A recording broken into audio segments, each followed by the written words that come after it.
исправительное учреждение– это не усугубить человека, а наоборот дать ему шанс на выживание. Потому что оступиться может каждый. И он может оступаться постоянно, это его жизнь, его право. Но наша задача как общество и государство, да, дать ему возможность стать лучше, дать ему возможность исправиться. Анас Руслановна, здравствуйте. Спасибо, что нашли время для интервью. Пенитенциарная система и права заключенных, да, исправление заключенных. Вы этой теме много лет уделяете пристальное внимание. Вот давайте поговорим о том, в каком состоянии эта система находится и с какими проблемами она сталкивается. Спасибо, что нашли время и проводите это интервью, потому что, мне кажется, очень важно освещать такие сложные темы и рассказывать нашему населению о том, с какими трудностями сталкиваются разные люди в разных жизненных ситуациях. Третий год подряд мы проводим научно-практическую конференцию, и если первая была посвящена зарождению идеи о правах человека и принимали участие студенты Абхазского госуниверситета в большей своей степени, то две последующие, они были посвящены актуальным для нашего института и общества темам. И это не просто конференция, где мы рассказывали о том опыте, с которым сталкиваемся мы и наши коллеги в разных странах, но это еще и некие выводы, которые мы могли бы потом предоставлять Народному собранию. В прошлом году тема была посвящена актуальной для нашего общества проблематике. Это теме семейно-бытового насилия и тем механизмам, с которым сталкивается человек, оказавшись в таких сложных жизненных ситуациях. И по итогу этой конференции мы предоставили в парламент возможные поправки в действующее законодательство для того, чтобы укрепить и усилить меры воздействия и механизмы защиты прав человека в таких вот случаях.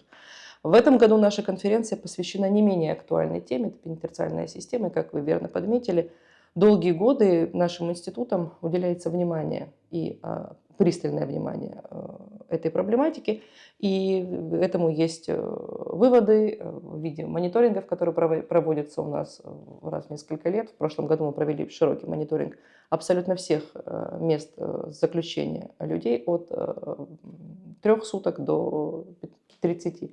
Объездили все, посмотрели, в каких условиях, пообщались с сотрудниками на местах. То есть мы можем делать какие-то выводы, уже исходя из того, что мы увидели. И, конечно же, большую заботу нашу вызывает места лишения свободы после того, как человек будет осужден. То есть место, где он будет отбывать свое наказание. У нас их фактически два. Это изолятор временного содержания МВД, где содержатся женщины, и СИЗО Дранда, где содержатся мужчины. Что касается СИЗО Дранда, к нему всегда много вопросов. Конечно же, и правоохранительные органы, и депутатский корпус, да, и общественность в целом понимает необходимость строительства полноценной тюрьмы, которая бы обеспечивала и надлежащие условия для содержания людей, ну и разграничивала бы. То есть в современных условиях, в которых сегодня осужденные отбывают наказание, они не совсем соответствуют тем задачам, которые ставятся для человека, который получает срок. То есть ни о каком исправлении пока говорить не приходится, потому что условия не соответствующие.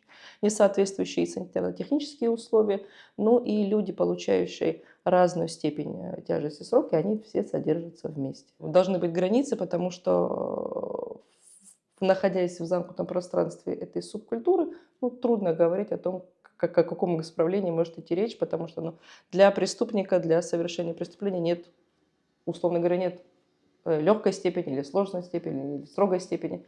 Любое преступление является преступлением, но когда суд дает в разную квалификацию содеянного преступления, да, то тут хочется, чтобы люди, получившие определенный статус, да, они не соприкасались с людьми более сложных условий, потому что, как нам известно, многие люди, отбывающие наказание в СИЗО Дранда, это люди, для которых пребывание в тюрьме– это часть образа жизни. Да, и не хотелось бы, чтобы они пересекались и общались с людьми, у которых это был оступок, который мы хотели бы исправить, а не усугубить. То есть это большая проблема, но, к сожалению, все всегда упирается в финансовые возможности, и, к сожалению, нашему молодому государству приходится расставлять приоритеты. Да, то есть мы, конечно же, ратуем за то, чтобы у нас появилась тюрьма в надлежащих условиях, с надлежащим разграничением, но, к сожалению, представляя приоритеты, понимаем, что детская больница нам гораздо нужнее здесь и сейчас, нежели места пенитенциарной системы. Хотя не говорить об этом мы не можем, да, мы все-таки надеемся на то, что И к этому вопросу мы подойдем с возможностью разрешения, но пока ситуация такая. Есть ли в СИЗО Дранда люди, которые осуждены на пожизненные сроки, и в каких условиях они содержатся? Да, у нас есть люди, которые получили высшую меру наказания, они содержатся в равных условиях со всеми, да, то есть о разграничении трудно говорить, потому что условия не позволяют настолько вот их разграничить. Больше опасения у меня, у всего нашего такого правозащитного сообщества вызывают женщины осужденные. Потому что, как я уже говорила, они содержатся в изоляторе временного содержания. Я прямо аббревиатуру расшифровываю, потому что понимать, что это изолятор временного содержания. Невозможно пребывание длительное человека там. В изоляторе временного содержания содержатся мужчины, которые ожидают суда, да, или перенаправляются в ходе судебного процесса по районам Абхазии. Но как только получают срок, они перенаправляются в СИЗО Дранда. Женщины, получившие срок, находятся весь свой срок в изоляторе временного содержания. Какое количество сейчас женщин? 38 женщин сейчас отбывают наказание. За какие преступления? В большей степени это высшая, самая сложная статья, да, это распространение наркотиков. И женщина, получающая срок, так как условия у нас содержания не соответствуют, да, то суд идет навстречу, и вместо положенных там, 15, например, лет человек сидит 7,5 фактически. Вот представьте, 7,5 лет женщина содержится без выхода на свежий воздух. То есть прогулки на улице, на свежем воздухе, под лучами солнца там исключены ввиду того, что нет таких условий. Единственная прогулка, которую совершают женщины, это коридорная система, что действительно влечет за собой проблемы со здоровьем. То есть 7,5 лет человек не видел солнца. Есть женщины, у которых есть малолетние дети. Бывали случаи, когда эти малолетние дети находились с матерями, потому что их просто некуда было физически пристроить? Я знаю, сейчас есть центр детский, да, куда вот в таких случаях есть деток пристроить. Такой практики не было. Кризисный центр у нас работает не так давно, и такой практики не было. Зачастую там были разговоры в обществе о том, что если там у женщины много детей или ей некому смотреть, то она не отбывает срок. Нет, женщина отбывает срок. И бывают трудности, когда действительно женщину задерживают с малолетним ребенком и долго ищут родственников и не знают, куда девать ребенка. То сегодня появился кризисный центр, и в случае, не дай бог, если ситуация будет аналогично, мы хоть будем понимать, куда можно пристроить временно ребенка. Но сегодня женщина отбывает наказание самостоятельно, без наличия детей, и это не является таким вот фактором для того, чтобы как-то уйти от ответственности. Что касается женщин, и вообще, в принципе, ситуация такая, что по итогу, помимо длительного пребывания в местах лишения свободы, женщины получают высокие штрафы. И вот как раз-таки об этой теме мы собираемся говорить на конференции в том числе, потому что штрафы неподъемные. То есть это выше 500 тысяч рублей в зависимости от... За распространение наркотиков. То есть штрафы очень высокие, и несмотря на то, что и репортажи были и в средствах массовой информации, и в социальных сетях, не все наши сограждане знают, что очень успешно работает пошивочный цех у нас в ИВС МВД. То есть благодаря действию руководства МВД сегодня работает цех, в котором женщины не просто трудоустроены. То есть представьте себе 7,5 лет без выхода на свежий воздух, без цели проводить это страшные дни. И сегодня у них есть возможность, вот небольшой круг женщин, которые вовлечены в эту деятельность, но тем не менее это уже большой плюс, это уже большое событие для нашего общества и государства, что такая возможность появилась. То есть они готовы шить любой сложности одежды. Уже были опыты, когда они шили форму сотрудникам. Это действительно большое подспорье. И наши контрагенты планировали отличный проект по оказанию помощи женщинам для того, чтобы развить их навыки, улучшить техническое состояние их пошивочного цеха, для того, чтобы он работал, и они могли хоть как-то копить деньги для того, чтобы погасить свои высокие задолженности. К сожалению, проект был не реализован, но тем не менее у нас есть хорошие идеи, как можно это небольшими затратами исполнить. Будем надеяться, что вот в новом году у нас получится, потому что Это действительно большое подспорье, потому что выходит женщина, у женщины здесь нет привязок. Я напомню, 38 женщин, и из них только несколько женщин местные, все остальные приезжие, у которых здесь в Абхазии нет ни друзей, ни знакомых, ни родственников. Они, выходя на улицу, остаются без средств к существованию с огромным штрафом. И пока они штраф не погасят, они из Абхазии не уедут. Почему из 39 заключенных женщин только 8 работает в цеху? Интерес, во-первых, проявляют не все, да, и второй момент, да, те, кто работает в цеху, это более благонадежные женщины, которые осознают место пребывания и осознают, с какими, и думают о том, как они оттуда будут выходить, с какими мыслями, с какими планами. То есть здесь вопрос благонадежности, он становится приоритетным, потому что и техника безопасности прежде всего. Тема перевода осужденных на территории Абхазии граждан России в российские места заключения, она не обсуждается? Эта тема обсуждается, она является актуальной, несмотря на то, что все-таки бюрократически это все не быстрый процесс, но тем не менее по запросу это делается. У нас есть вот первый случай за долгое время, когда человек захотел перевестись в Российскую Федерацию в процессе документы, но опять же все возвращается к штрафу и к ожиданию. Но люди не хотят, потому что, во-первых, штраф надо погасить, нет такой возможности. Во-вторых, все-таки 7,5 и 15 реальных – это серьезная разница. Эту тему мы поднимали на встрече, мы ездили в Москву. То есть и для них лучше отбывать наказание в неблагоприятных условиях, но с меньшим сроком, чем отбывать наказание вот в других условиях, но с большим С сроком. большим сроком, да. Так все-таки оказывается лучше. И эту тему мы поднимали, когда ездили на мероприятие в Москву. У нас была такая неформальная встреча с Татьяной Николаевной Москальковой, где вот по нашему запросу обсуждалось несколько тем, и одна из этих тем была именно перитенциальная система и те сложности, с которыми сталкиваются женщины, потому что, к сожалению, у них условия содержания оказываются хуже. Хуже не с точки зрения технического пребывания, а все-таки хуже потому, что нет возможности выхода на улицу. Это действительно серьезный удар по здоровью. Обсуждали эту тему с возможностью о том, что мы можем придумать, да, и как направить ресурсы на эту тему. При том, что как бы, при всей лояльности и готовности к сотрудничеству сотрудников МВД, прежде всего министра, тем не менее, реальность такая, что там даже расширяться некуда. Вот, поэтому все-таки строительство тюрьмы – это важный этап для нашего общества и государства. Я надеюсь, что мы к нему все-таки когда-нибудь подойдем.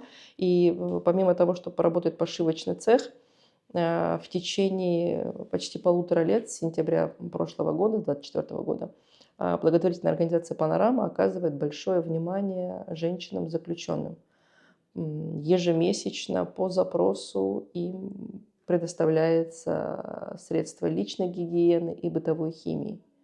То есть, понятное дело, что государство выдает небольшое количество необходимого женщинам, но зачастую этого и мало. Вот, и вот благодаря организации «Панорама» мы вот почти 2 года оказываем большое внимание, и это и государству в помощь, и женщинам, которые находятся в местах лишения свободы. За это время было потрачено почти 800 тысяч рублей. И нам удалось за этот короткий промежуток времени поменять матрасы женщинам. То есть 40 матрасов и подушек были заменены женщинам, постельное белье, полотенце и так далее. То есть это большое подспорье. И мы прям с ужасом думаем, что если эта программа закончится, где нам искать новых спонсоров, потому что женщинам нужно помогать. И вообще, в принципе, цель исправительного учреждения – это не усугубить человека, а наоборот дать ему шанс на выживание. Потому что оступиться может каждый. И он может оступаться постоянно. Это его жизнь, его право. Но наша задача как общества и государства – дать ему возможность стать лучше, дать ему возможность справиться. Порицание – это, конечно, хорошо, и кто-то кажется себе лучше от того, что он не такой плохой, как некто. Но это не выход. Наша задача – протягивать руку помощи людям, которые готовы исправляться. И в этом контексте нам бы очень хотелось, чтобы наши контрагенты, которые участвовали в этом гранте президентском, гранте Российской Федерации, да, чтобы они не теряли надежду и пробовали дальше, потому что идеи у них были замечательные. В планах у них было освоение профессии, все-таки 38 женщин, а всего 8 задействованы в цеху, да, дать им какую-то прикладную профессию. К нам приезжали коллеги из Российской Федерации, из Совета по правам человека при президенте, Мы обсуждали как раз-таки опыт российских специалистов, да, и вот рассказывали о том, что есть программа, где женщина обучает парикмахерству в листах Мишени Свободы. То есть, ну, мы бы хотели бы, чтобы у этих женщин, выходя на свободу, была возможность заработать деньги, чтобы она могла уехать и, главное, закрыть свой долг для того, чтобы ее могли отсюда выпустить. Само слово пенитенциарный, это же латинское, означает покаяние, Покаяние. да. И в этом есть смысл, что государство должно не только наказывать преступников, но и пытаться дать возможность дальше жить и адаптировать потом уже после выхода из тюрьмы, адаптировать, социализировать. И, конечно, вот то, что вы говорите, это очень важно. Да, мы, конечно, с точки зрения законотворческой, законодательной и даже судебной системы отработали хорошо. То есть у нас есть механизмы допроса, есть механизмы задержания, есть механизмы осуждения заключенных, но, к сожалению, на этом мы остановились. Механизма исправления у нас пока не продумано. Потому что, например, в той же Российской Федерации, да, абсолютно в каждой колонии, в каждой тюрьме есть цех по работе. То есть люди, находящиеся в местах лишения свободы, работают. То есть таким образом приносят пользу и себе, и государству, обществу. У нас таких механизмов нет, и я считаю, что это большое упущение. И опять же, на примере этого пошивочного цеха мы понимаем, насколько это нужно и насколько это актуально. Потому что представьте себе общение с этими женщинами до этого пошивочного цеха и во время, и вот сейчас, да, это разные люди. То есть у человека день не заканчивался, цели никакой не было. Сегодня они, говорят, рассказывают, мы, говорит, рано встаем, одна там занимается техническими вопросами, другие побежали кроить. Кройка закончилась, они поменялись, те, кто шьют, шьют дальше. То есть в течение дня они работают, и в день получается около 7 форм, они готовы отшивать. Любой сложности дайте только материал. Когда пошивочный цех заработал, да, нам пришла идея, почему бы не попробовать сделать продукцию сувенирную. Ну, бывает, мы ездим на мероприятия, всегда возим какие-то с собой сувениры, какие-то подарки хозяевам мероприятий, да, и напечатать пакет с логотипом бумажным, да, это стоит больших денег. Для нашего скромного бюджета больших денег, да, там не менее 350 рублей стоит один пакет.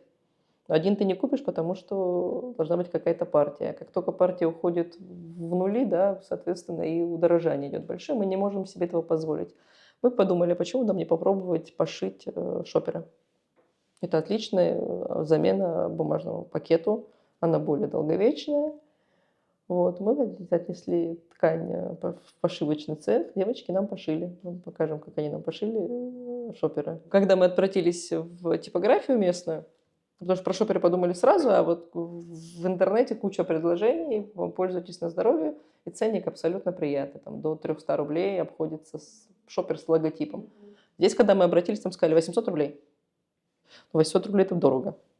То есть идей много, будем сейчас пробовать по организациям. У нас был классный проект. Я говорю, чем больше я про него рассказывала, тем больше он мне нравился.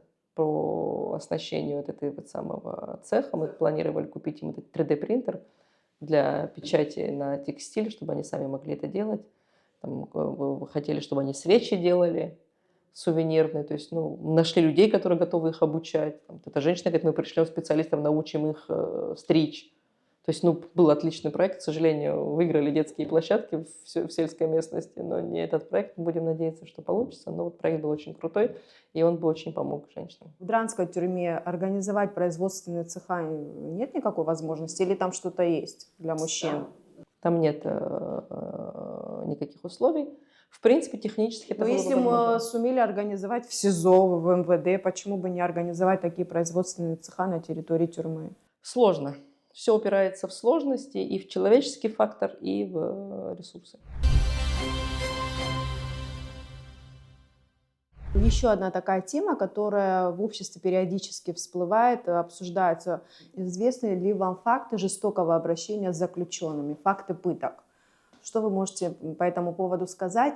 Если есть такие факты, да, если вы фиксировали, можете ли, не называя фамилии, какой-то конкретный случай описать и какие меры регулирования есть у Офиса по правам человека, чтобы разрешить вот такие ситуации? За весь период возглавляемого мною данного института сигналы поступали, и было множество выездов по этим сигналам в места лишения свободы, но к моему облегчению, да, они не подтверждались. То есть зачастую родственники либо звонят, либо приходят, говорят, рассказывают о том, что им кажется, что с родственниками плохо обращаются, что на них давят, оказывают физическое давление. Да, и мы такие сигналы не можем игнорировать, и как только они к нам приходят, я говорю, нам не трудно проверить информацию, это вообще не составляет никаких трудностей, сложностей. Лучше перебдеть, чем не углядеть ситуацию. Да. Спасибо сотрудникам правоохранительных органов, никогда не утаивали информацию, никогда не сокрывали информацию, да, всегда есть доступ к заключенным, да, и наглядно могу убедиться в их состоянии здоровья, да, и провести Как вы это личную делаете, да? беседу. Вы осмотр проводите? Личная беседа, то есть вдвоем с пострадавшим, предположительно, да. И да, в случае, если кажется, что что-то не так, прошу там показать руки, оголить спину, живот. То есть, ну, были такие случаи, когда такие просьбы поступали. Да, к этому МВД относится спокойно, да, то есть никаких препятствий в получении информации, ну, слава богу, пока не было. Вот, но тем не менее сигналы приходят, да, зачастую от того, что у родственников нет возможности общаться с заключенным, особенно если это вопрос заключения и следственных мероприятий, потому что если человека удерживают и уже предъявляют обвинение, да, то там и адвокат подключается в свободном доступе, и возможно оказать свидание с родственниками, да, но на период, пока идет следствие, да, зачастую препятствует общению с родственниками, и, естественно, они переживают. Недавно был похожий запрос о том, что вот семья не знала, где находится заключенный, переживала о его здоровье. Естественно, мы понимаем все их переживания. Да, ездили, проверяли. Слава богу, за все это время ни один сигнал себя не подтвердил. Ну вот вы говорите, что есть возможность личной беседы с заключенным, с обвиняемым, и он не подтверждает, допустим, факты, да, там, избиения. Вы можете предположить, что, допустим, он просто не говорит из страха, из боязни, что потом там... Но это обычно всегда видно. Поэтому и сопутствующие вопросы и просьбы продемонстрировать участки тела, где зачастую можно обнаружить какие-то следы. Осужденные на территории России, граждане Абхазии, как часто просят перевода на родину, да, потому что я знаю, что у них есть право отбывать наказание на родине. Такие случаи есть, и достаточное количество людей обращаются в органы правоохранительной системы Республики Абхазия, МВД, прокуратуру. Да. Это еще раз, это долгий бюрократический процесс, но он вполне себе проходимый, и люди обращаются, люди проходят. К нам не обращаются, потому что все действует, все происходит в поставленные сроки, там никаких удержек и сложностей нет, но как бы мы в свою очередь тоже как бы готовы оказывать содействие, но вот за весь этот период, что я возглавляю институт, к нам таких обращений не было. Хотя случаи переводов они есть, да, мы возвращаем наших граждан отбывать наказание в Абхазию. В рамках договоренности это у нас работает, поэтому как бы все в рамках сроков действующего законодательства, как с российской стороны, так и с абхазской стороны. Но я так понимаю, это связано больше с тем, что срок отбывания наказания здесь сокращается. Ну, не только поэтому все-таки домой хочется. В любом случае и условия содержания плюс-минус одинаковые. Возможно, срок будет поменян, но это не обязательно. Еще один такой вопрос по тюрьме Дранда. Насколько часто вам приходится там бывать? И есть ли там какой-то ремонт, я не знаю, условия содержания какие вот в целом? Медицинские условия, какие санитарные условия. Мне бы хотелось сделать акцент больше на санитарно-медицинскую часть, потому что, несмотря на все усилия, которые оказывают и депутаты парламента, потому что много раз обсуждалась на полях парламентских обсуждений тематика оказания медицинской помощи в местах лишения свободы. Несмотря на то, что и медицинские работники идут навстречу, много сложностей именно с оказанием медицинской помощи. Сокращаются палаты стражных в республиканской больнице. Районные больницы, только Гальская больница готова принимать заключенного, у них есть стражная палата. В Гаграх ее нет, и вынуждены заключенных которые пребывают в разных районах, несмотря на трудности доставки, да, возить в Агудерский госпиталь. В Гагарской, например, больнице, как и в Гудаутской или Ачимчирской, нет возможности. Это отдельная палата, это отдельные условия, это трудности, с которыми районные больницы не справляются. Для этого вот они всех отправляют в военный госпиталь. Вот. В республиканской больнице пока есть палаты, но тоже это не совсем правильно, когда заключенные пребывают вместе с гражданскими, скажем так. Проект строительства новой тюрьмы обсуждался еще лет 5 назад, может больше, могу ошибаться, если что, поправите меня. Что сейчас с этим проектом? Да, действительно, проект был хороший, грандиозный, наверняка соответствовал всем бы требованиям, о которых мы с вами говорим, да, и о многом том, что мы с вами не успели поговорить. Но, к сожалению, он так и остался проектом, и с каждым годом только удорожание происходит с ним. То есть мы не можем изыскать средства, расставляя приоритеты. Но, еще раз, по мне, государство строится на 3 столбах. Тюрьма, школа, больница. Именно в этой последовательности. Именно в этой последовательности. Понятно. Спасибо за интервью, Анас Руслановна. Большое вам спасибо.